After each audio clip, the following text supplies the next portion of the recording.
in the film industry, I'm not sure exactly when women became part of the game at a much more level, but I know that there are much more female filmmakers in the last 10 years, at least that I know, or at least that make like a noticeable amount of movies, you know, that you can see anywhere in the world. What made the shift? Well, I feel it's maybe saying like no more, right? Like why we have to be in the background. A vision is something that comes with the individual. The moment that you, not just you as a person, but as a collective, put pressure into changing the rules, this is when things begin to change.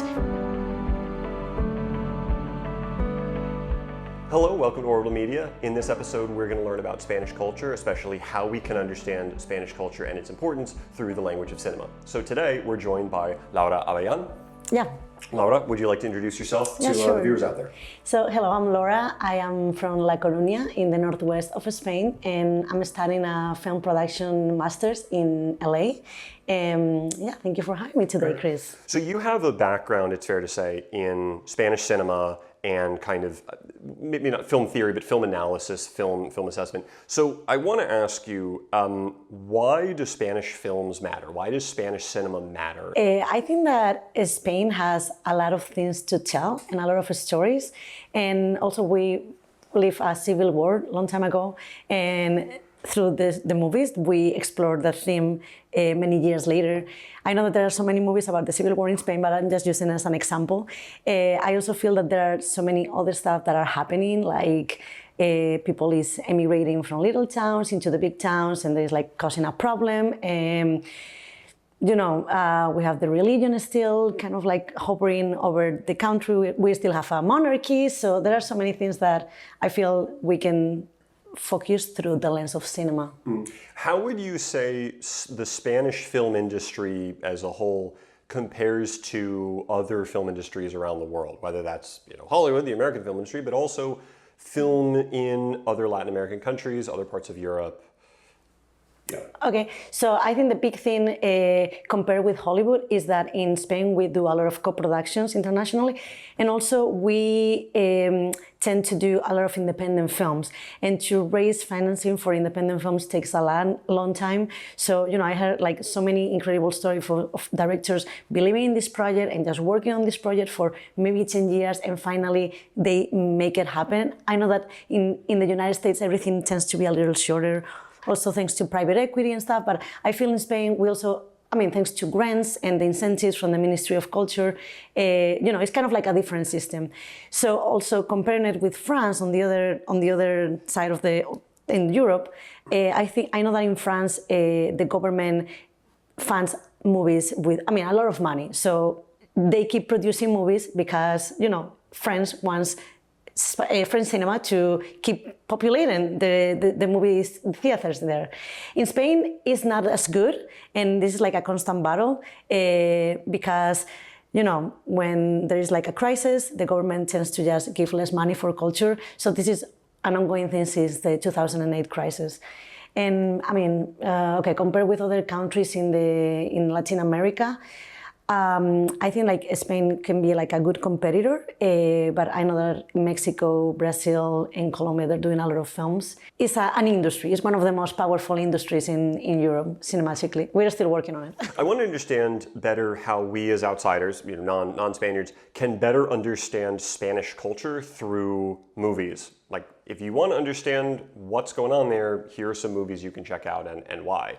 So I was wondering, yeah, you have some examples of films that you'd say, you know, if this film really helps us explain that this is a major, you know, either an issue or like an aspect of life in Spain. I was just thinking, an example comes to my mind is this movie that maybe is from 10 years ago.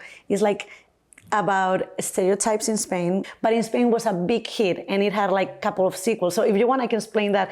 Like Please in a do. nutshell. So what's that film called, and what does it delve into with this idea of stereotypes? Okay, so it's a comedy. It's called 8 Basque Last Names or 8 Basque Surnames, and I know it doesn't make sense, but I'm gonna explain it. So the thing is that in Spain, you know, we have stereotypes by regions, and the stereotype in the north is that people from the Basque Country, they're really tough. They're like, the national sport for them is like kicking rocks. It's just like stereotypes. So they are like tough, they are cold, they don't show their emotions. But then in the south, in Andalusia, we have all the contrary. People is warm, they touch you. We like, I mean, I'm not from there, but they just like to go and have fun, you know, drink, everything happens outside. And also Andalusia is much warmer than the north of Spain, where it's always rainy, cold, cloudy.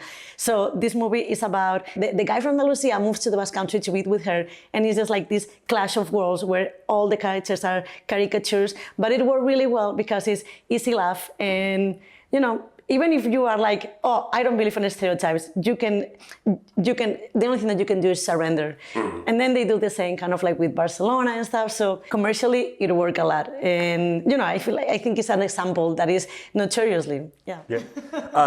Great. And then you also want to talk about, I understand, this idea of female directors in Spain. So first, you want to set us up with the idea of men and women in the film industry, how that traditionally has been, what the dynamic has been between men and women in the Spanish film industry, and how some women are trying to change that in terms of the films that they're making. Yeah, so today I wanted to bring up some movies that I have been really into in the last years.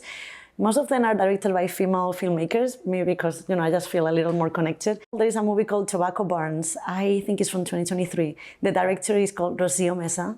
She's from the south of Spain, and she was actually living in LA for a while. And, you know, even if she was living in LA, she went back to Spain to film this coming-of-age tale that she was trying to build up for so long. And the story happens in a little town in the south. And this girl from Madrid, which is the capital of Spain, she's maybe 10 years old, and she goes to this little town for the summer to spend it with her grandparents. So that's one side of the story. And the other side of the story is this teenager girl from that town who has spent all her life there. She's stuck there. She wants to go somewhere else, but the world doesn't belong to her. So it's the clash between this little girl from the big city that is gonna come to discover this little place and this girl that has been stuck there. And the thing that brings them together is that there's like this mythical kind of like magical realism creature that is really related with the tobacco barn idea. And the tobacco barns are structures who in the past, I don't know, maybe in the 50s, they were like, you know, structures where they used to dry tobacco, and that was the industry in that area. But of course, like as technology evolved, it wasn't a manual thing anymore. But the structures, like the skeletons, are still there, just like, you know, hovering over the society, and just being like as a reflection of a past that doesn't exist anymore. With this tobacco leaves and drying it, this creature comes up, and it's like a monster, but it's a cool, cute monster. It's a friendly monster. It's a friendly monster that, you know, think Gabriel Garcia Marquez, kind of those vibes. It's a monster that, for me, it was like the symbol for growing up, for the girl to realize that there is much more world to what she knows, and for the teenager girl to understand that maybe even if her parents don't want her to leave, and she has to be there just helping out every day, maybe she has a way out and she just has to advocate for herself. The way that this family interacts in the movie, I mean, you can see that there was a female filmmaker behind, like just like, you know, the intimacy, the kind of cute little moments between the grandma and the granddaughter. I don't know, those kind of connections that talk about universal topics from a really personal lens. And I think at the end of the day, it's also showing a light to the theme of the emptiness of the countryside of Spain. So this idea of the emptiness of the countryside of Spain, this has been a process that has now been taking place for a few decades at least.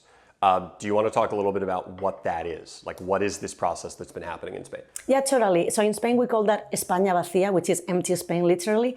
And the thing is that, you know, Spain, one of the pillars is agriculture. But for agriculture, you need people, you need workforce. And that work is grueling. So not everybody is willing to do it. And maybe decades ago, people were just like forced to do that work because they didn't know I mean, not nothing more than nothing better. Like that was their way. Like their grandparents did it, their parents did it. So that's it. You're stuck here. You don't have any other outcome. But what happens when suddenly these people begin growing and they have access to phones, TikTok, Instagram, and they're like, oh, maybe I can just save some money, go to the capital, and maybe, I don't know, launch my career as an actor or be a writer. So that countryside of Spain becomes depopulated, and all these young people are leaving, and then like the big cities are getting bigger and bigger, and the small places get smaller by the year. And it's interesting, just to wrap this up, that I know that also like the government is trying to do some politics to counterattack this. So now they're giving some kind of grants for young people. I don't know right now, but I know like maybe under 40, just to repopulate this place. Like, hey, I know that it's so expensive to have an apartment in Madrid. So what I'm going to do is I'm going to give you a house in this place, so you don't have to pay for it. But then you have to commit, just like cultivating or like making an orchard, or just like growing food, or just like bringing some kind of like youth back to, repopulate and begin growing. Yeah, it's an interesting concept. Because it also gets into and this isn't just Spain, this is pretty much all developed countries now, but Spain especially, like the birth rate's very low in Spain now. Even lower than even like the US and some other developed countries. We're down with like Italy and Japan, and it's one of the lowest. And that I imagine is now becoming kind of an issue in terms of people thinking like, well, we need people. And late also, like people have kids when they're much older, and yeah, it's very, and again, not the only country in the world that's like that, but Spain is like one of the like 15 countries with the lowest fertility rates now, and it does seem to be like if you factor in people in cities tend to not have kids as much, and people in the countrysides do, and if the countrysides are emptying out, then it's like that's gonna continue. So, do you know if it's affecting the agricultural output at all? Because I do think of if I were not in Spain, what are products that the Spanish do, and it would be sort of like very high quality food and drink, and those like olive oil and cured meats and like wine and all of this kind of stuff. It's going to be very good quality, but it's still it's an agricultural product. Yeah, I mean, I am not sure about the data right now, but I can tell that the quality keeps being there, but now it's more difficult maybe to make it happen. So what you can do earlier, I mean, some years ago with less money, now you have to invest more, because maybe also people is less willing to move to that specific place. So I feel like, it's also part of progress, right? It's it's a balance. So what's the second film? The second film is called Summer 1993, directed by also another female filmmaker called Carla Simon. The movie is about this little girl, Frida. I think she's maybe 4 or 6 years old. And the story begins with her moving to her uncle's house, also like in the outside of Barcelona, in the outskirts of Barcelona. I mean, it's kind of like in the mountains. And why she's moving with them? Well, because her parents had died out of drug addiction. And so now this girl, I mean, it's a super sad story, but from the very beginning, the perspective is not like pitiful towards this girl. It's more like hopeful, like, well, there is a family who loves you, but now you just have to enter into this new world, getting used to your uncle and your aunt as your new parents, and also like getting used to having a sister that is actually your cousin. So from the point of view of this girl, we get to explore those family relationships, what it means to be a kid in this complex, and what also means for these new parents to take care of this daughter that, it was kind of like an unexpected present, and all of this in a really wild kind of environment. I really like this movie because it's a coming-of-age story, and it also touches a little on the emptiness of Spain, right? Like, because this family, if I don't remember wrong, they're like rebuilding this kind of like, it's not a castle, but you can imagine like an old manor house. An old manor house, yeah. So it's all the process of rebuilding the family while they're rebuilding the house, and the girl is rebuilding herself. So there are so many themes there, and even if it's a super intimistic movie, just like following the day by day of these girls, you can understand a big thing, which is, what happens when drugs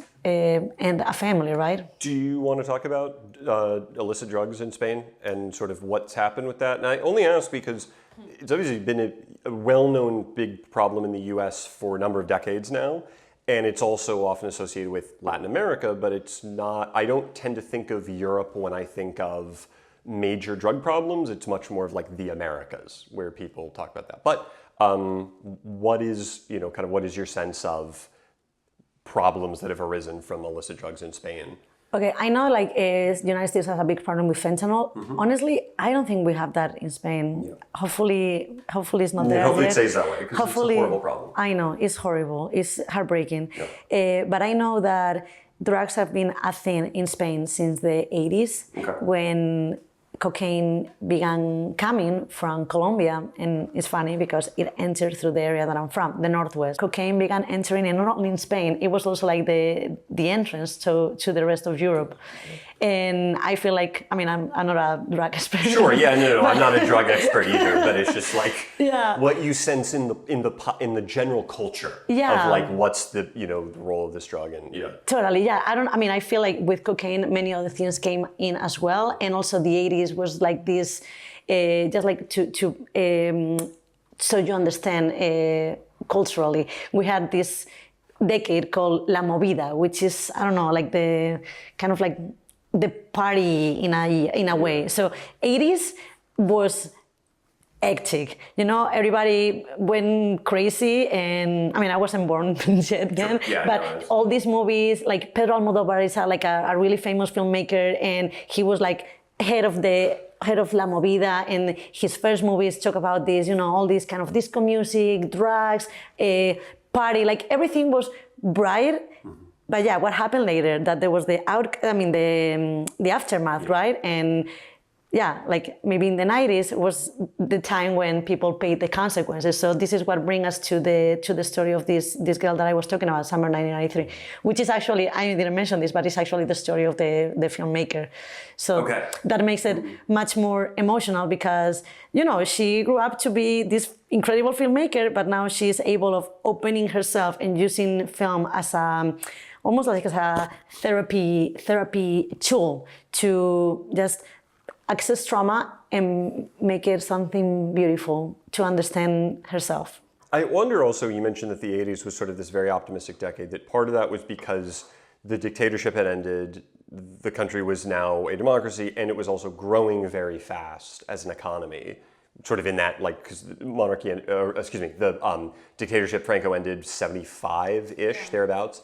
And so I would imagine that, the years after that, you still had growing economy, democracy, ceremonial monarchy. A lot of hope, yes. Yeah, and so there was a sense of the future's going to be better, and Yeah, so I feel in those times, people just let go. We came from these really bad times, let's just enjoy. Yeah. And don't get me wrong, of course, it's been horrible what happened, but on the other hand, it gave a lot of documents, a lot of movies, a lot of books, a lot of magazines. It was like culturally a rich time. But of course, what was the price to pay? Yeah, and that's Spain in the 80s, basically. Yeah. In terms of what's going on there. Yeah, it's interesting you talk about things getting worse, because I think about Japan a little bit. That Japan had that same trajectory of. In the 80s, it was sort of really flying high as one of I think at the time it was the second largest economy in the world. And then the country really stagnated a lot after about 1989, 1990, and they had their lost decade. And I don't know, I know 2008 hit Spain like it hit so many places very hard, but I don't know that much about the economic history of Spain, from the 90s into the 2000s, and did that sense of optimism start to dry up? Yeah, and the first thing that came to my mind to explain that topic is that we also got the switch to euro. I don't remember the year, but it was the beginning of the 2000s. It was, right? the whole idea of Spain's in the euro, or it's in the EU, Spain has the euro, that's all late 90s, early 2000s. So that, that was a big thing, we had another type of coin before, pesetas, and then suddenly you had to switch your mind, and then it was okay, so 100 pesetas are this amount of euros, and everything was more expensive. When you, a gum, it was 5 pesetas, and now it's 0.10 cents of euros. So it was like a little switch, but I think it, how do you say, like prompted a difference in the economy or a difference in the management. I was a kid, and I am not into economics. That's fine. Yeah, but from no from my own perspective, what I can say is that everything looked kind of fine. People was investing. I think also like this happened in the United States, right? Like there was a movie called, what was the movie? About like people investing in... The Big Short. Yeah, that one. Yeah. So it was... There's a book too. Yeah, okay. It's pretty dry, but it's a good book too. But it's about real life, what was happening. People was like living this moment of optimistic, okay, yeah, use credit cards, like get all the money that I don't have. And I want all these cars that I don't need. Well, okay, what happens later? They pay off. 2008, a really big crisis. It's 2025, and I will say that we're still recovering. Just as an example, if you go and try to live in Barcelona, I heard that it's much easier to find a job than to find an apartment. Yeah. And finding a job is pretty complicated as well. And also, there's like, so you guys can understand it. For example, in Barcelona, there is like a lot of Airbnbs, so that makes it difficult for local people to get accessible apartments at a reasonable price. So, it's not the example for all the other cities, but it's an ongoing issue. Everything is so expensive, and the money there, like the wages, the salaries, are not that incredible. And now that, if you compare it with the United States, it's crazy. People here work more, I get it. Here everything is a little more expensive, but it's still like something is gonna have to fluctuate in some moment, because if not, there is gonna be a moment when people is not gonna be able to afford like just a place to live. We go to film number 3. Okay, film number 3. Okay, Creatura. Yeah, Creatura. This film was directed by filmmaker Elena Martin. This was her second movie, but the one that was much more personal. And it's set up in, just like in current times. And it's about this woman in her 30s who has decided to move back to her hometown family, but now with her boyfriend, to just, maybe also escaping from the big city. Okay, so maybe instead of being in Barcelona, let's move away. So it's gonna be more cheaper, and if we can just work from home, we are saving money. So they decide to move together, and suddenly she realizes that she has no sexual desire, and also like a rash just begins covering her body. And she remembers that this is something that didn't happen to her since she was a kid. Mm-hmm. So she's just gonna try to reconnect with her past, with the girl and the teenager that she used to be, in order to understand herself and and trying to just move forward in her life and just understand herself, grow up, all these things. Okay. And in terms of, let's say, gender dynamics, the relationship between men and women, or even girls and women, what are some of the takeaways from this film that you think really help demonstrate like what it is like being a girl or a woman living in Spain, at least in this, in this time period? Okay, well, I'm going to talk from my own and this is, of course, going to be like calling from your perspective, of course, from your perspective. I feel like in terms of gender dynamics, Spain and all, I was thinking also like other Mediterranean countries like Italy, we are really, how would you say it? Like, we like really to engage in relationships. And I don't say relationships like, formal boyfriend and girlfriend. It's all like our cultures are really about people. So I feel like this prompts that we are used to, being in party and social environments since we are much younger than maybe American people.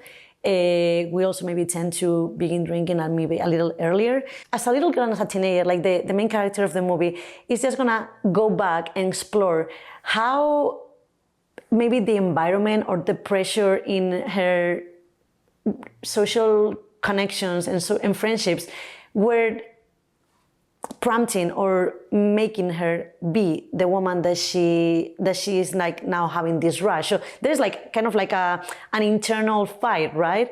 And what she discovers while going back is that, when she was like a teenager, she was a cute girl and she wanted to go party and she wanted to be with guys, but she didn't know nothing about guys. And this guy specifically, she kind of like took a little advantage of her, and maybe in her mind that was the normal thing to do because she didn't know any better. The thing that I would be curious about to delve into with Spain is, and this is, I'm speaking from this sort of Anglo-American, Northern European kind of culture perspective, was the sense was from our viewpoint was people in Spain and Italy and Greece and Portugal, they had much more, the dynamics were much more sexist in terms of like men are at this level and women are like much lower. And obviously there was institutionalized sexism in all the Northern European countries too, but the relative viewpoint was institutionalized sexism is worse in Southern Europe than in Northern Europe and sort of like, waspy US places.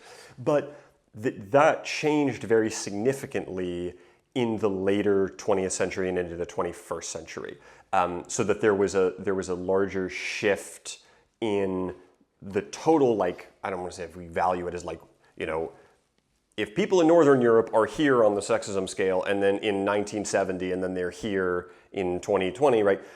People in Southern Europe were here on the sexism scale and then they were here by 2020. And so there was a much larger shift in changes in gender dynamics between men and women, I would have imagined, in Spain in the last like 40 years, let's say, compared to in like, I don't know, the Netherlands or something, or like the UK. But I don't know if you felt any of that. Like if there was a sense of, here's how things were in 1985 and now they're absolutely night and day different, or not. Okay, so in the film industry, I'm not sure exactly when women became part of the game at a much more level, but I know that there are much more female filmmakers in the last 10 years, at least that I know, or at least that make like a noticeable amount of movies that are distributed, that that you can see anywhere in the world, than maybe at the beginning of the 90s. What made the shift? Well, I feel is maybe saying like no more, right? Like why we have to be in the background. And I know that, for example, in film and in TV, women always tend to be maybe more in the producing kind of side, right? Like kind of taking care. But I mean, it's not bad if you want to do that, but I feel like a vision is something that comes with the individual. And the moment that you maybe not just you as a person, but as a collective, put pressure into changing the rules, this is when things begin to change.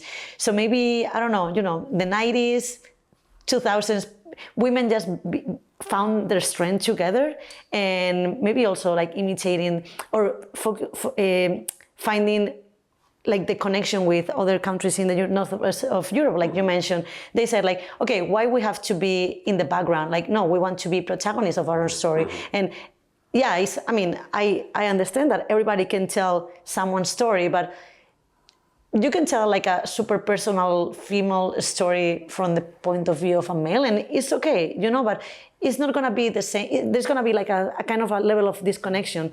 So also the fact that there are like some specific grants or incentives and there are capped in a way. What I want to say is that I feel like in the total number of movies that are produced every year, right now, yeah, there are more female filmmakers, more female cinematographers, more female producers, more female screenwriters. But at the end of the day, the quota is not there. And I am not sure if I believe in quotas or not, because, I feel like I believe in talent, whatever it comes from. Quotas can be double-edged weapon, right? They can start causing problems because then you're now picking people that maybe that person can build up to that skill set, but as of right now, that person's not qualified to be in that job. Totally. Which then, unfortunately, then creates a backlash, because then the people who are like, you see, this is why they're terrible at this job. And you do have to have, at the end of the day, people who are qualified for jobs to be in jobs. Yeah. And I think it gets into more training rather than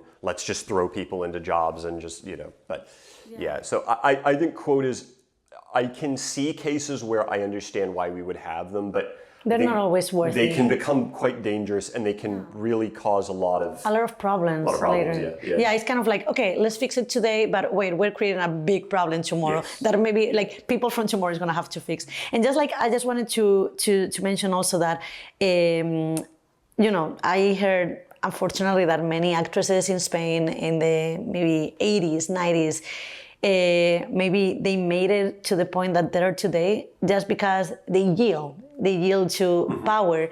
And you were talking like what made the switch. Well, the Me Too movement was 5 years ago, 3 years ago? Yeah, 2017. Me Too was really late. It was necessary, but it was late. Yeah. But why women in Spain began reacting? Well, I feel like there are many ways that you can make it in this industry. Of course, like you can have like someone like a mentor. You can be maybe rich and buy yourself the opportunity. But yeah, like if you're a young woman, you are, I don't know, bubbly, and you don't know much about what the industry has to offer you. If this guy comes to you and tells you, well, I can make you the star, I mean, I can understand the frustration, of course. And I don't want to say names because I only heard like gossips, but it must be like really complicated. And maybe also like these figures that eventually made it. Yeah, like what was the process of getting there? Was it worthy? I mean, I'm not sure what to think about it, but it's definitely something to think about, right? Like not putting the focus or the blame on the victim, but rather like think about the context. That was the exact same way with the film industry in the US, and that's why Me Too was big, because it was sort of this massive scandal that kind of blew the top off of that whole kind of ecosystem. But I don't know in the case of Spain, like while you have Me Too happen in Hollywood, how much that translates. Obviously, internationally, things translate much easier now, but if there is still more of that sense in the Spanish film industry of like, that hasn't quite happened yet, and it's still... I feel now female filmmakers have found their space, even if they're still fighting for it, because I feel like in my mind it's like, okay, or in like the mind of female in the filmmaker industry, it's like, okay, we have this slot, this is for us. And now I feel like we're fighting for like, what is this slot? Why we are in a box? Like it should just be open, and if it's worthy, okay, let's give you the money for this. No, maybe it's not strong enough. Well, yeah, maybe because my focus is really intimistic for these things. So this is like the quota thing again, right? Like, what are the limits? Where should we put like, I don't know, like yes, this is for women, this is for men. No, I don't think it works like that. But I feel like now the industry is more conscious. Yeah, and another thing that I wanted to mention is that here movies are really commercial in the United States. In Spain, because most of the money comes from the government, the approach is different. And this is like this is like a sad thing, because many movies are just done because someone was passionate about this project and they wanted to make it no matter what. Does it work in the movie theaters? Well, we have a quota in the movie theaters in Spain. Like, I don't remember right now, but I know that a little less than in France, where they have like maybe 5 French movies. They have a percentage, and you must have these French films in your cinemas. Yeah. I think in Spain the quota is a little less, and of course American movies that are always big distribution, big marketing, they're just gonna fill in those gaps. But at the end of the day, I don't think a Spanish film make as much revenue as it could be. So what is the issue there? It's like an industry that is just like meant to fail at some point. How do you switch? How do you force people to go watch a Spanish movie if they don't want to? I am still trying to figure it out. Well, this actually brings me to a question, which is about this idea of co-productions and international co-productions. And one of the things to point out when people talk about Hollywood is that I'm not saying it's all of Hollywood, but a number of actors and writers and directors and money are not Americans. They're British, they're Australian, they're Canadian, right? And so Hollywood it's based in Los Angeles, and it is largely speaking the American film industry, but there's little elements of it that are really more like it's the English language film industry that's just based in the United States. But if you added it up, you've got components from other English-speaking non-American countries that have all agreed, like, this is the base of operations where we make all of our things. And this is, I'm not saying like, we have to talk about Christopher Nolan or anything, but like that's a good example of there's often very heavy British components to those movies, but those are, quote, Hollywood films. And that's this idea of international co-productions, right? And how that factors in. And then what I'm curious to also understand is there the notion of international co-productions with Spain and then with other Latin American countries based on language that can allow for maybe bigger projects or like more commercial projects. You know, and I think about Pan's Labyrinth, right? Pan's Labyrinth was a Spanish-Mexican co-production, Spanish language, but it was like basically both elements from both countries are working to get that movie made, and it was quite a commercial, quite a commercial film in the scheme of things. Is that something you want to speak on at all, like how that works with co-productions? So yeah, like international co-productions are really important in Spain because that way you divide the fundings, right? It doesn't only depend on one country, but you also share the responsibility if it flops or whatever. So it's much efficient, and also you are targeting different countries, different audiences, which is a challenge because how do you do that in the development of the story? So people from both countries can feel identified and, talked to in that sense. In the case of the Pan's Labyrinth, they brought the history of the Civil War from Spain, and then they mixed it with the magical kind of realistic fantasy of Guillermo del Toro and the Mexican kind of vibrant culture, right? Some of those monsters, I still cannot take them away from my head, as you know what I'm talking about. But yeah, it's just like, that is meaningful because people from both countries can feel, okay, this is a story that is meant for us. We do co-productions with many countries. I know that some production companies in Galicia do co-productions with Germany for doing TV shows, or with, Italy, some others for like Argentina. It's something to keep in mind because I do come back to that when people talk about, oh, Hollywood's so powerful, Hollywood has all of this stuff, and I always bring up, like, it's not just Americans in Southern California that make up Hollywood. It's a much larger sweep of people from actually different countries. But I think there's a very strong sense of movies in the English-speaking world being able to travel between the areas, I think, quite easily. Oh yeah, you mean like United Kingdom? Yeah, I just mean like it's very common Australia. for like Americans to watch British content, British people to watch American content, and there's not that issue of like, why would we watch this? This is from another country. But that's also because of the language. The language, but also a sense of the culture, connections. But my point is that, the fact is, Spanish is the one other language in the world that has that same element of you have all of these different countries, you have all these different people with a shared language where they can, in theory, make something that could then be very popular across this whole landscape. And again, yes, like Del Toro's Mexican, Iñárritu's Mexican, Cuarón's Mexican, right? Those are the three main guys, right? But that's the extent that I'm aware of in terms of a lot of these projects. Yeah, but also I think of course, Pan's Labyrinth was a big hit, but not all the co-productions hit that international target. Yeah. And also it's not only making the movie, putting together all the money and finally making, but also getting it to festivals, getting distribution, and then making sure that it's distributed strategically, right, and wise. And then you need the marketing. Of course, I know that big studio movies, I think it was with Wicked, that they spend the same amount of money in the movie than in the marketing. Like 100 million or something like that? They can spend, it depends, but for the big films, they spend the same budget on marketing as they spend on the budget of the movie. Not always the case. Sometimes it is much lower, but the larger ones, it's like 1-to-1.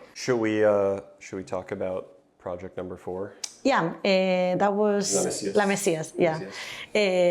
So you want me to tell you a little about it? Yeah, so what's the premise for La Mesias? Okay, so La Mesias is a TV show from 2023, and it's about this guy in his 40s that watches a video in the TV about this group of 5 girls singing. It's like a music group. and he freaks out. This is the beginning, okay? So I think it's like 5 episodes, it's a limited series, what we're gonna see is what happened with this guy, what happened with those girls, and why is he terrified of opening up the door of that past. And as we come to find out, this guy is the brother of these girls, and he was part of that family, but he decided to leave because his mom, or their mom, came up with the idea that she was a messenger of God.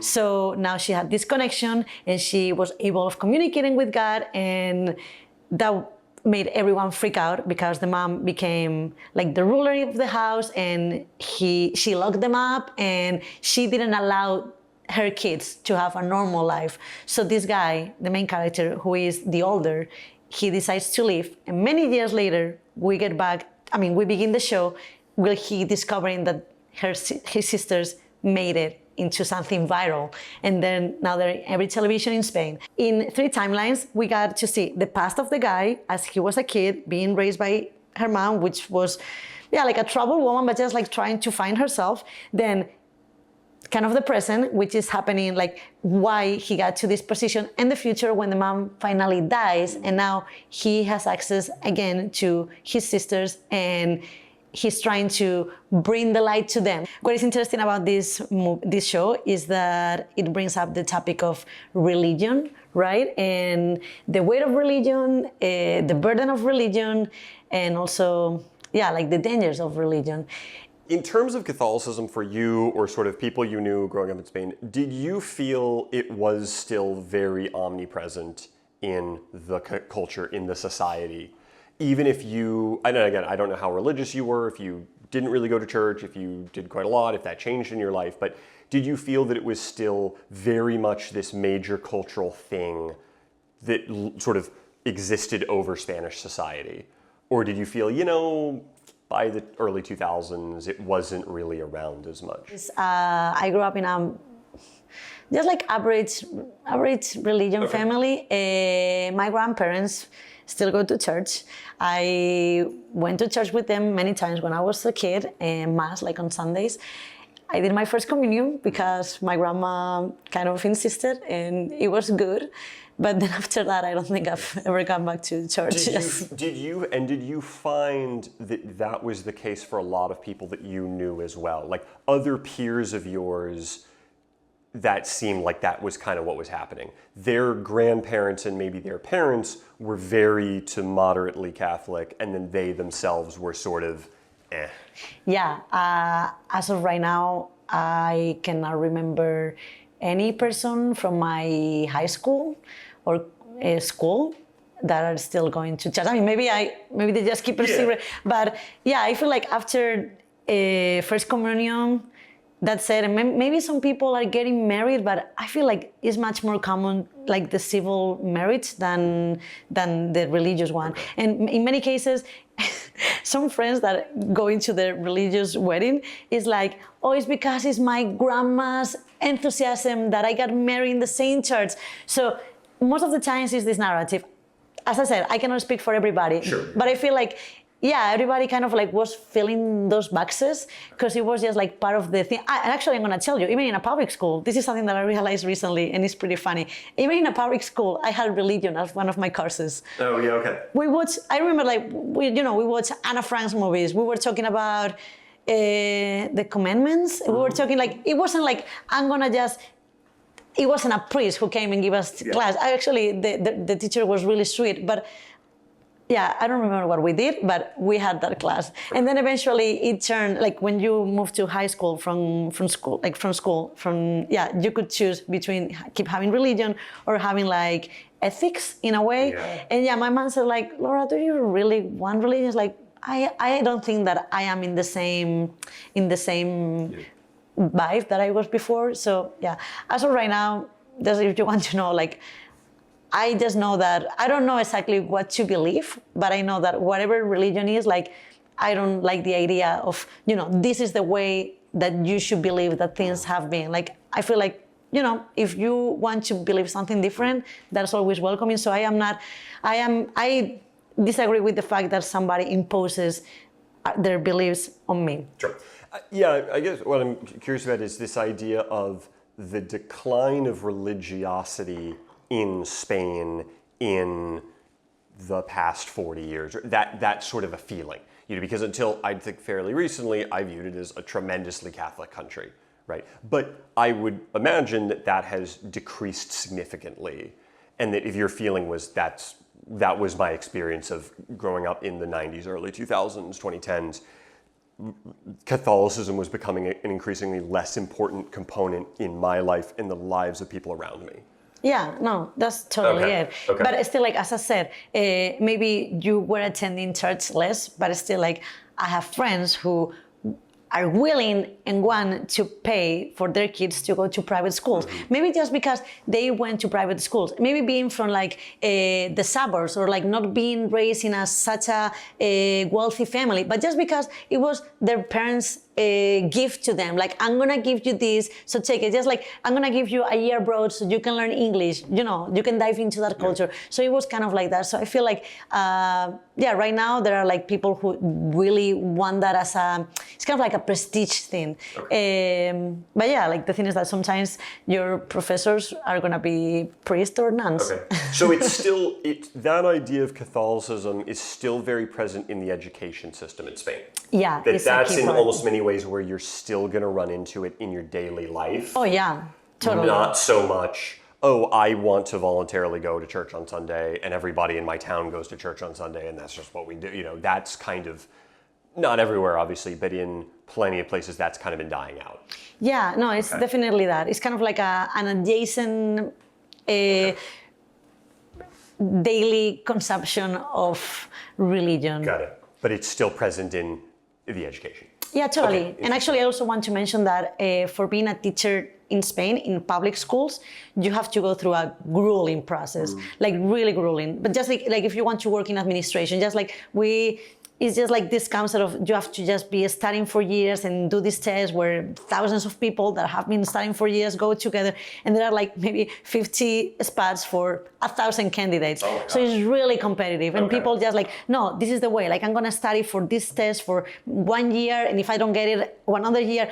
You are like, unless you have like a part-time job or someone is sustaining you, you are on your own. So you are just like kind of like buying time for the future when you have this position, because once you get the position in a public school, that is your position. It's kind of like tenure in a way. Yeah. So you are like working for tenure, but working blindly towards it. What happens on the other side, on the other hand, is that in private schools, for as far as I know, it's more of it's just like if you apply to the job. I don't know how it is, but I know that some teachers that I know are maybe interested in that route because maybe they cannot afford to keep going through the public route, or maybe they went into a private school when they were kids, or maybe they have like no relationship with religion, but they're like, I really want to be a drawing teacher, like how you say, like arts and crafts kind of. Oh yeah, I want to be an arts teacher. Arts teacher. So the only way, like I have exhausted all my opportunities, like I'm gonna try the private route. So yeah, maybe if you're lucky and you get to do this interview, or someone from the inside recommends you, like puts your name on it, it's a much easier way because it's not that competitive. It's more like just going and find a job online, for example. Okay. So that's Catholicism, and that's how it relates to education and how the education process happens.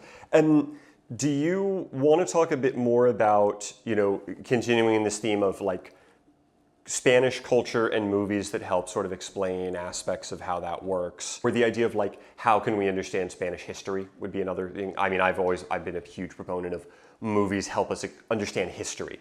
Yeah. In a way that sometimes textbooks can be kind of boring. But, do you have any title in mind? Yeah, I mean, not just switch gears here for a second, but there are two films by Alejandro Amenabar that I want to talk about, which is Agora and then Mientras dure la guerra, which I think are good examples of historical films that help illustrate sort of the time period and kind of what's going on with that. Do you want to maybe introduce? I'm really curious about like your point, like how do you, what is your approach? Okay, okay. So I can tell you. The reason why I want to highlight these two films, and also just highlight Amenabar as a filmmaker, because he also did Mar Adentro, See Inside, and a couple other films, but I think his work's pretty good, is Agora touches on, so basically the premise is it's about a Greek mathematician who's a woman called Hypatia who lives in Alexandria in the late Roman Empire as things are starting to really like fall apart.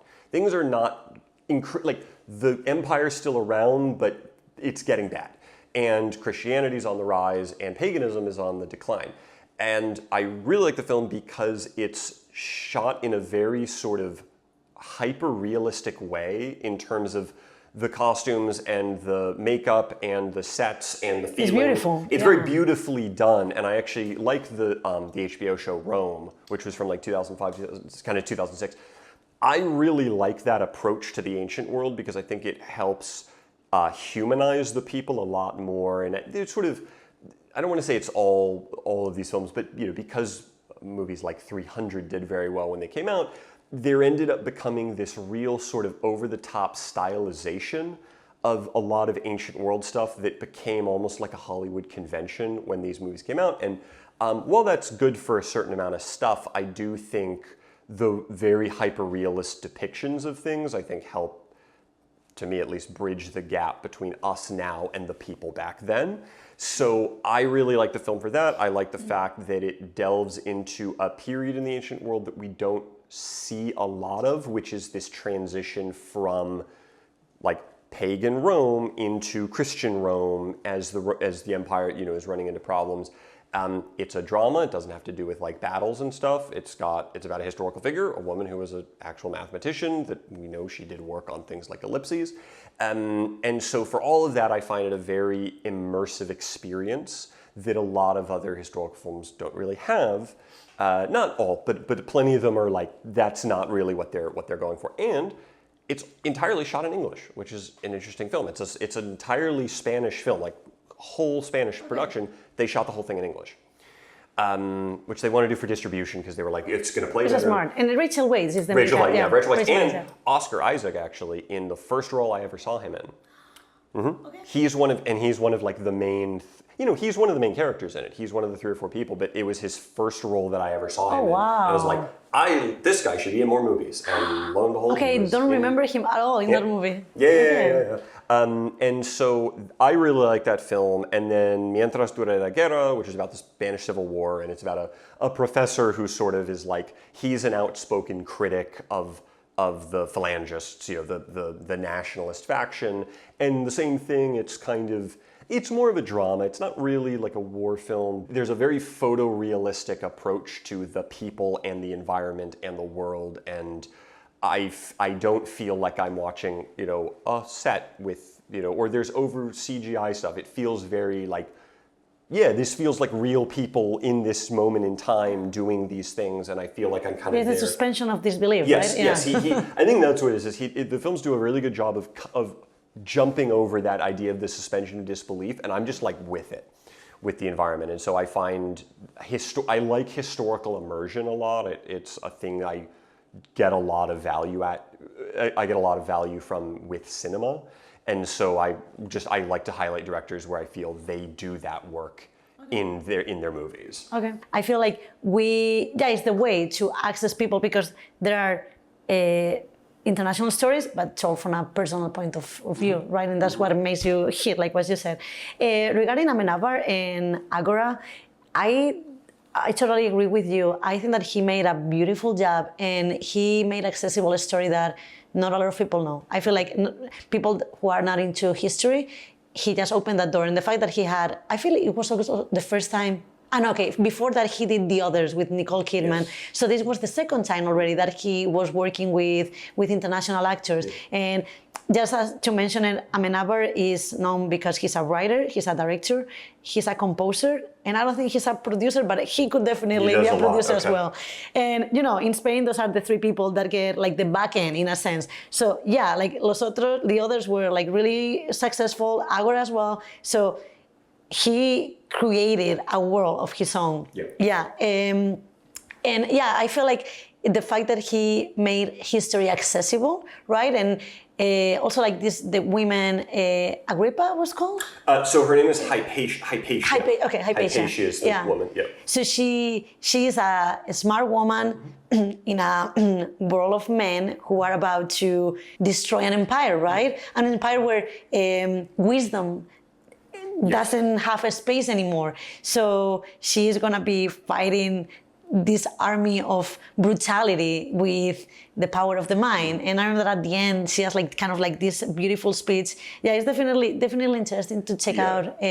But yeah, I love it when voices like Amenabar just take this piece of history and digest it beautifully for an audience that maybe weren't expecting it. Yeah, wouldn't care otherwise, yeah. So, and again, it's been a while since I've seen The Sea Inside or Mar Adentro, but that's another good Amenabar film from 2004 with Javier Bardem. About euthanasia, right? Yes. Mm-hmm. Yeah, about the guy who becomes a paraplegic and he wants to die and he kind of can't because, And actually that was a document of reality because that was the case. And when the guy finally got to die, because he was basically the story is about this guy who is stuck in a bed because he jumped from a cliff and he kind of twisted his neck basically when he hit the bottom of the water. You know, he jumped in the water and he hit the bottom.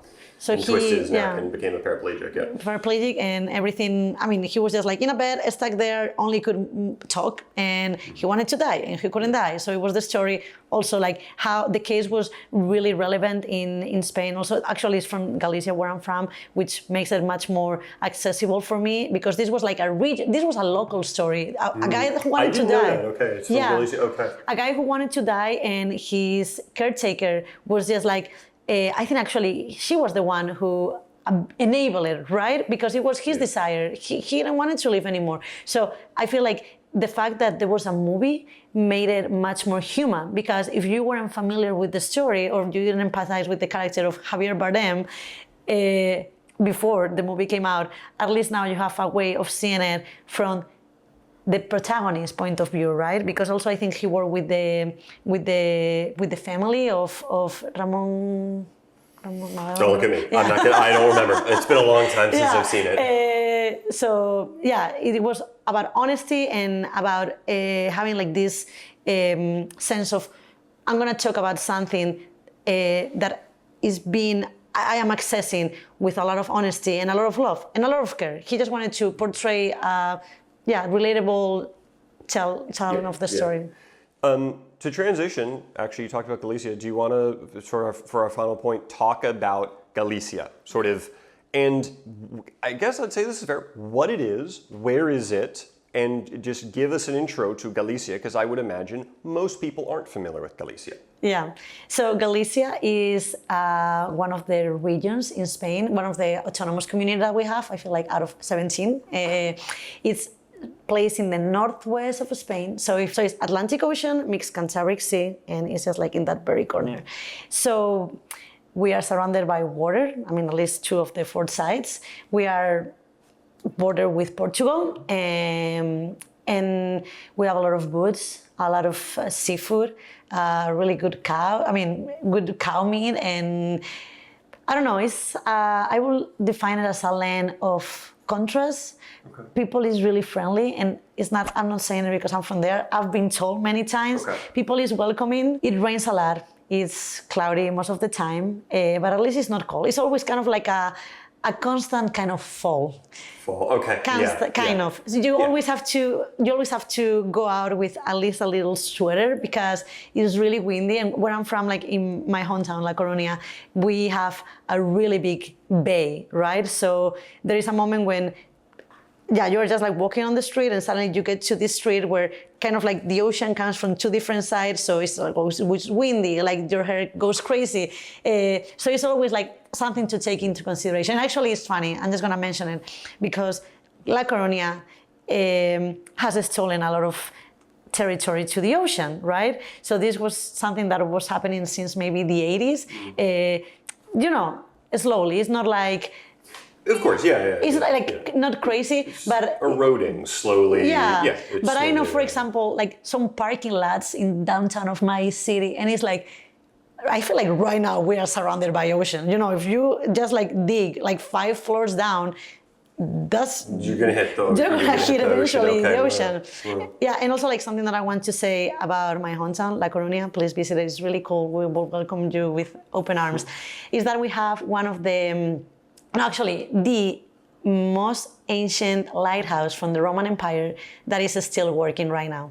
Very cool. Yeah, it's really cool. And it's called the Hercules Tower because the legend says that Hercules fought this giant and then he basically dig the head of the giant and on top he made this tower. And it's a really nice area because it's overlooking the city and yeah, it's like it's necessary at the lighthouse because all that area where I'm from, in the north, we call it the Death Coast because that's the first part where the Atlantic hits. Yeah. So many shipwrecks happen. We have a lot of like in the past, English people came there. They were like really good sailors. So that was like the access, but it's also known for the shipwrecks and the level of wildness of the ocean. Yeah. Many cliffs, many.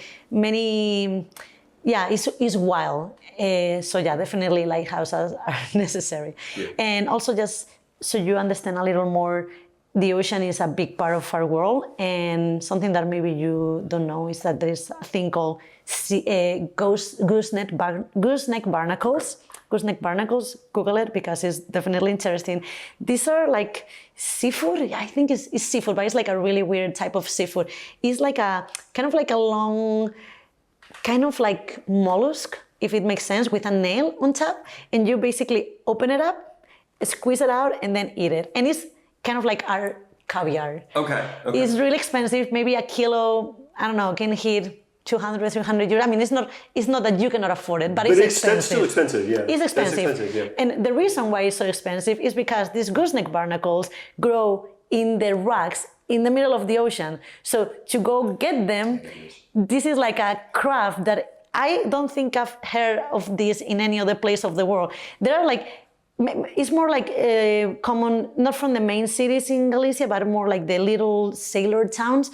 There are generations of people who are, we call it percebeiros, basically people whose only work is to get into the ocean against the wild waves, hitting into the rocks and getting these percebes or gooseneck barnacles out of the rocks. So yeah, that's why it makes it expensive, it makes it dangerous. For me, it's just kind of like the Galician stand perform, you know? But these guys are not that known. Like I know that there are documentaries and it's definitely interesting to check it out because they're risking their lives and this is the way that they know how to live.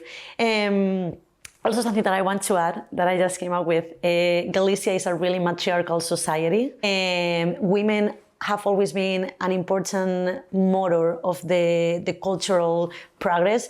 As the same way that I said, like the percebeiros who went to get these barnacles, there were also like a lot of women, like collecting clams from the, like the sand when the, clams, yep. Clams. So, this was like some things that women tend to do. And also women were the ones who were ruling the factories to just like put together the nets. And even in another industry that I remember in La Coruña, we had a really big tobacco factory and it was the female tobacco makers. So that was like, there were some specific things that basically women took over and it's not about liking it or disliking it. It was just like that it was part of the way, it was like, this is our thing, this is what we know how to do. And this is just like little examples from history, but I feel like they really illustrate how, regionally we are known in the rest of Spain. Was the feeling then in that case that women in a lot of other parts of Spain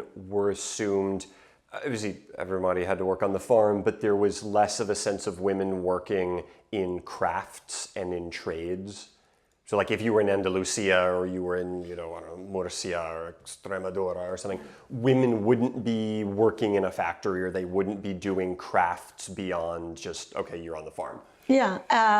Okay, so I don't know the answer to that question. That's 100%, okay, that's okay. There you go. But what I know is that in Spain, women made it happen. You cannot understand Galicia without the concept of the female the female protagonist. And actually, I'm just gonna say, because this is really cute, we have like instead of a hero, like a local hero, we have a heroine, like not the drag, like just the female. And she's called Maria Pita, which is something like Mary Chicken or Mary Hen. And this woman was a peasant who, I don't know, maybe it was like 18th century. She was living in Galicia. She was just like growing potatoes, just like trying to get through. And suddenly the English people arrive from the coast and they seize La Coruña. They kill people. And this woman told everybody else in the city, we cannot yield. We need to just fight. At least this is what the legend says. Sure. Yeah. But she was the leader of the revolution, and they basically didn't allow the English sailors to keep going. And we have actually a cemetery for all of those who lost their lives there. And it's pretty funny because I know that it's really normal to go to any other city in Spain and see like maybe in the main square like this figure of a guy like a chevalier, and he's on a horse, and he's on a horse. He's got armor. But we have a woman, and she's like pictured in the main square of my hometown in front of the city council with like a spear and with with her feet on top of a English soldier. I mean, it's not that I support violence. Don't worry, you're fine. Like you're not offending me. I'm not. It's kind of like nice, It's kind of like a Wonder Woman, local Wonder Woman. Yeah, that's good. That's good. Yeah, I mean, because you don't see it a lot. I mean, obviously Joan of Arc's the big one, but that that's sort of the most common one where you'll see like if there's a statue, it's going to be Joan of Arc, right? Yeah. But yeah, that's nice. That's nice. Can I say just like two more things? Yeah, please. Okay. You haven't talked about bread yet. Talk about the bread. Yeah. The bread. Okay. Yeah, this is something. Yeah, this is really interesting. So for me, growing up in Galicia, bread is much more than you can think. Like bread is home for me. Bread is like a smell. Bread is a tradition.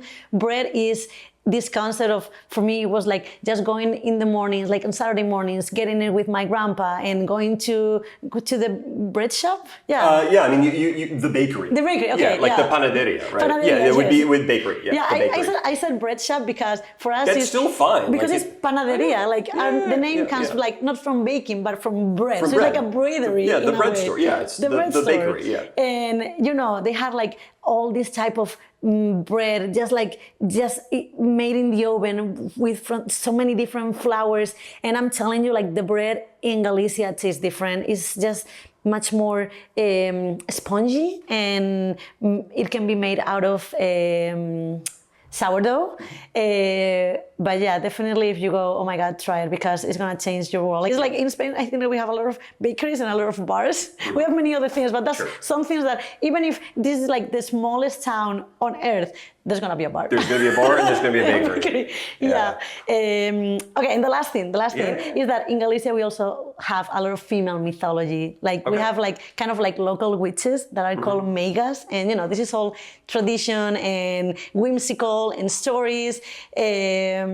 But yeah, it's something that I have grown up with on the night of St. John's night. That is on the 23rd of June, right? So in a couple of weeks. That's going to be not a thing that we have here, so I don't know. You tell me. So yeah, on the 23rd of June is the solstice, summer solstice.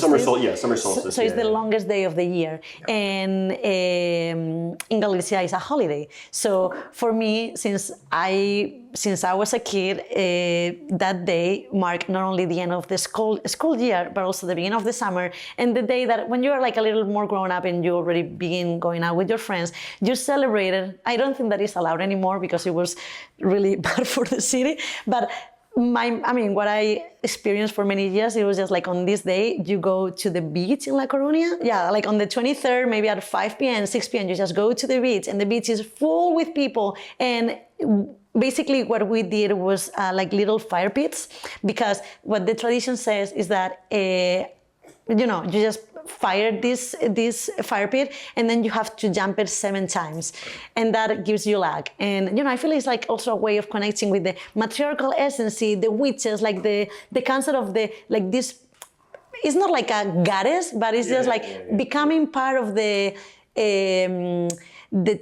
yeah, like the mythical conversation, and it's really interesting. I mean, the beach was just like crowded, like everybody was just like with the fires and eating, having fun, and yeah, it's all about like the tradition and being in connection with the community. Yeah. So this is I've never done fire jumping, but I know there are other cultures that do it too. You know, I think I've something news a bit like Armenian people in Armenia, like they do the same thing, and in some weird parts of India, like say Hindus, they'll like do that. Again, I don't know if that's religious connection or just like, but where there is that idea of like we're going to jump over a fire pit. And it's funny because St. John's, okay, you're like it's like a religion kind of party, but at the same time it's something pagan because it's the summer solstice. So that's also like, I feel like this party is for us like the door, right? Like the threshold for between history, religion, and mysticism. And it's, I don't know, I feel like it's really charming. Yeah, well, I mean, I think that's not uncommon for a lot of European cultures. If you look all over Europe, there is a lot of that, of sort of this, whether it's England or Germany or Italy or Spain or France, like this tradition probably used to be a pagan tradition, and then the church kind of just said, you know what, all right, we'll just co-opt it, and just you guys can do that, that's fine. And then like we still, I mean, the whole concept of like the Christmas tree is a very not actual Christian thing. Like that's a very pagan concept. We've got this tree, and we're gonna like put stuff around it, and like the presents, Yeah, no, I mean that's a very non-Christian theology thing that you would do. And I think, I don't know exactly, but the idea of like May Day in England where you had the maypole and people would run around the maypole, like not a Christian thing, very much like a pagan thing. Between the real and the fantasy, everybody needs something to believe in, and when you are like growing in, this is like part of your culture, so you can believe it or not, but you are going to be exposed to it. The thing also you can have with paganism is there is a sense of like the physical land that you live in, and this being like your land, versus a religion that's more like, okay, we can get into the theology of the afterlife and Jesus and God and all these things, but there's not quite that sense of like, we have a connection to the trees and the rocks and the water and the soil and all that like you do have some of that in paganism. And like I'm also thinking like this, I mean, it's part of our popular culture, but it's Galician, it's not from Spain. It's called the Santa Compaña, which is something like the Holy Company. And the story says that, like at nights in the woods of Galicia, there is like this row of people just like kind of covering white robes.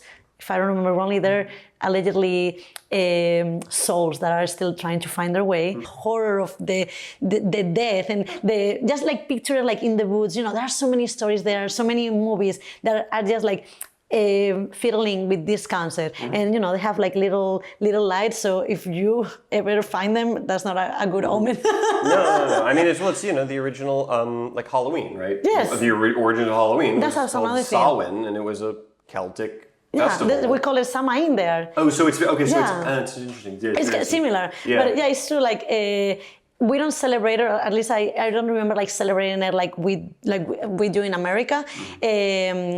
Now it's beginning to change. Everybody likes to put on costumes. Yeah, I mean, like modern Halloween is like.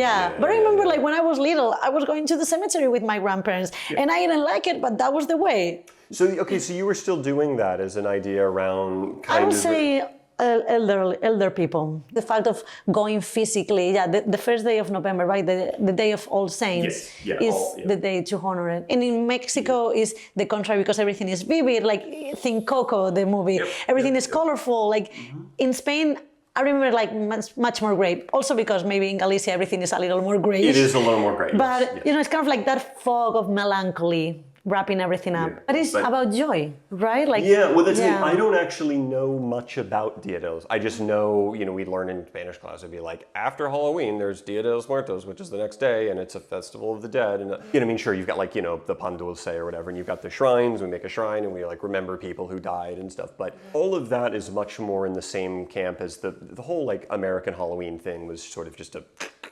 American commercialism, the way it goes. But it's fun, It's fun, you cannot read it. But a lot of the other cultures, like there's a lot of similarities between that, and that's a lot of like originally it was very pagan stuff that then got brought in, and it was All Hallows Eve, because you had Samhain, and then it became All Hallows Eve, and then that was October 31st, and then it was All All Saints Day was November 13th. We're talking about the difference or similarities between Halloween and the Day de Todos los Muertos, but we also have some kind of Mardi Gras in Galicia. Okay, yeah. It's famous. Actually, they don't celebrate this kind of. We call it Carnival. Yeah. We don't celebrate it. It's not famous in any place in Spain. Like in Madrid, they don't celebrate it. I don't think they do it in Barcelona. But for sure, in the Canary Islands, they do it, and also in Galicia. And it's also related with the Brazilian tradition, Same right? one, yeah, Carnival in Brazil. The Mardi Gras, yeah. So basically, this is pagan. But basically, what we do is like to celebrate this pagan party. I am not sure what it is about, but what I can tell you is that everybody gets in costumes, everybody gets to the streets, we have holidays, and I mean, I remember partying and enjoying like maybe Thursday, Friday, Saturday, Monday and Tuesday, and every day you're changing the costume, and every day the city is full, and there are parades, and you know, every day you can put on a mask, you can be whoever you want. And I feel like this is something that, I mean, at least people in Galicia like to get these costumes. It's a really big thing. Like there's like this amazing good vibes. Everybody's laughing, the family concept, food, drinks, having fun. And, you know, getting together, because who doesn't want an excuse to just build that community? And it's, maybe you could end it on the note of a positive aspect of Galician culture that you think more people could like be part of would be this idea of like welcome you and like larger communal parties that like everyone can kind of be a part of. Yeah, because it's, everything is local in this world, but until you don't become part of that localism, for you is like something like from abroad, like you're a foreigner to that culture, right? But so what I will say is that, Galicia is really welcoming, it's really fun. I know that if it's the first time that you go to Spain, most likely you're gonna go to Madrid, Barcelona, San Sebastian, Seville. But if it's like your second, third, or fourth, like I'm just gonna be an ambassador, you just should go and check it out because it's really fun. You're gonna have like lots of memories. Okay, the last thing, we also have this thing called the Camino de Santiago. Okay. Are you familiar with that? Does this have to do with the pilgrim's path to Santiago de Compostela, which was a medieval pilgrimage site that was an important route that people took throughout Europe in the Middle Ages? That's totally it. Yeah, so we have like this city. Oh yeah, so that is in Galicia. So Santiago de Compostela is 30 minutes away from La Coruña. Okay, yeah. And so we have a cathedral, which was during the Middle Ages the destination for many pilgrims from all around Europe to just get there and pray for the Apostle Saint Jacques, who was buried there, allegedly buried there. I mean, I know that the body was moved. There was like a lot of mythology, but whatever. We'll just say he's the whole like the true cross stuff. Where it's like, we'll just say that's a piece of the true cross. He was there buried, and he became a source of hope, I feel. So this pilgrimage from the Middle Ages is still a thing, and this is worldwide famous. And you can make, I mean, if you just Google the Saint Jacques way, you can see the map. There are so many ways of doing it, and you can do it like in a horse, you can do it in a bike, you can do it walking, you can do it in stages, you can do it from Portugal, you can do it from France, you can do it from the east of Spain, you can do it from the Cantabric kind of side. So there are so many ways, but the only thing that you need to kind of be certified as a pilgrim is to do a certain amount of miles. I think like maybe in 3 days you can maybe do it from the south of Galicia, just walking into Santiago, and it's a big thing. And we have a whole network of hostels and places for pilgrims, and it's grueling because you are, at the end of the day, most people do it walking. You end up walking a lot. I haven't done it. This is like the things that I miss now that I'm here far away, or I don't have the time to just set up I still want to do it. But it's beautiful because it's also a community. Even if you make it by yourself, you always meet a lot of people. And I heard testimonies from people from all around the world, even in the internet, that said like, I'm from China, and this is like the 30th time that I did it because it changed my life. It helped me go through after the death of my wife, or it helped me go through after a breakup, or I just wanted to reconnect with a part of myself that I didn't know that was there. So for everybody, it's a life-changing experience. Well, on that note, I think that's a fantastic note to end on. So thank you all so much for watching. Before we end, do you have any, where can we find you, or do you have any projects you want to talk about, or if not, that's totally fine. Yeah, I can definitely talk about it. Like, I just finished the editing for a short film that I produced in the last month. It's called Godhead. Hopefully it's gonna reach the festival run soon. We'll see how it performs, but I'm really optimistic about it.